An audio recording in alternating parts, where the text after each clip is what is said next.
si turu aar parce que bon je pense que diagnostic bi nga xam ne. Thierno def na ko. non président Macky Sall. comme li mu suggéré war na ko am jàngat bu mu def ci résultat wu élection yi ñoom aussi war nañu am jàngat bu ñu def ci résultat élection yi. parce que quand même seen coalition bi. am na ay kàngam. yu ci nekk et bu ñu ñëwee ci émission bi tamit il faut ñu constater. waaw même bu fekkee Thierno ku baax. même waaw waaw. Thierno démocrate quand même Thierno démocrate gis naa ne ci processus bi yëpp grand bi xam naa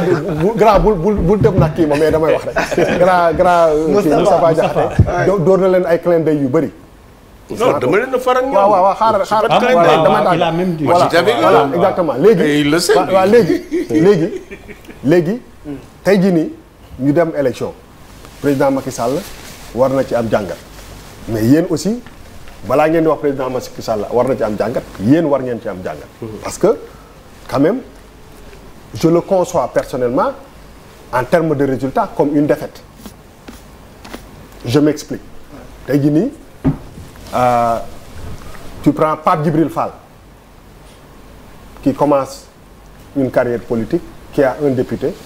et Aar Sénégal qui a un député ban jàngat lañ ci mën a am par rapport ak message bi ngeen yor ak peuple bi parce que à la fin de la journée lu ñu fi mënti wax argument yu ñu fi mën a jox voter moom mooy décider ku ne da ngay jéem a charmer sénégalais yi déglu la dëgg ngay wax wala waxul dëgg moom mooy juger moom mooy patron bi moom mooy dem dugal ci mbañ gàcce bi je pense que aussi nii si am na ay élection législative mu am 100 ñaata député 165 députés nga am kàngam yooyu yëpp ci benn coalition ñu am benn député c'est quand même extrêmement révélateur ban jàngat ngeen ci am nit ñi xam ko parce que quand à 1 an et demi d'élection ñu nga am 166 députés nga am benn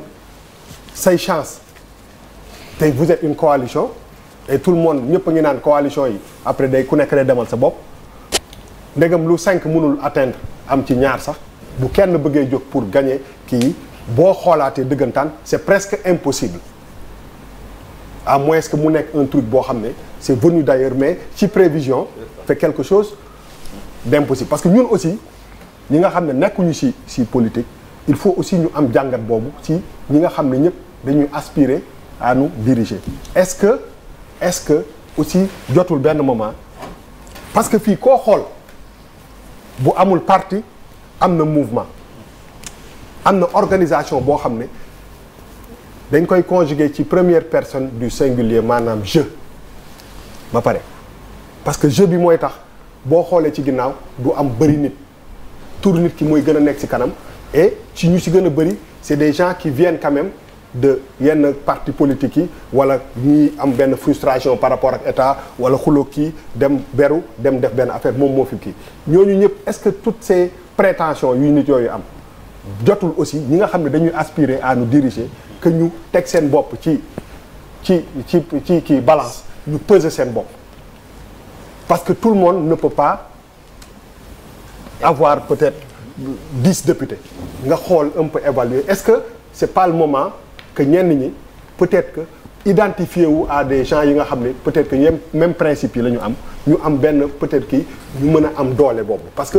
je vois que tey jii ni bu ma laajtee Aar Sénégal docteur Abdourahmane Diouf ma laajtee Thierno Alassane Sall ma laajtee Thierno Bocoum pour ne pas citer tout le monde tey jii ni élection yi jeex na benn député la ñu am mais ban jàngat ngeen siy am est-ce que da ngeen di dem élection en tant que coalition wala est-ce que ku nekk dafay dem sa yoon parce que ñun on a envie de savoir parce que ñun ñuy voté dañu bëgg a xam parce que ni ci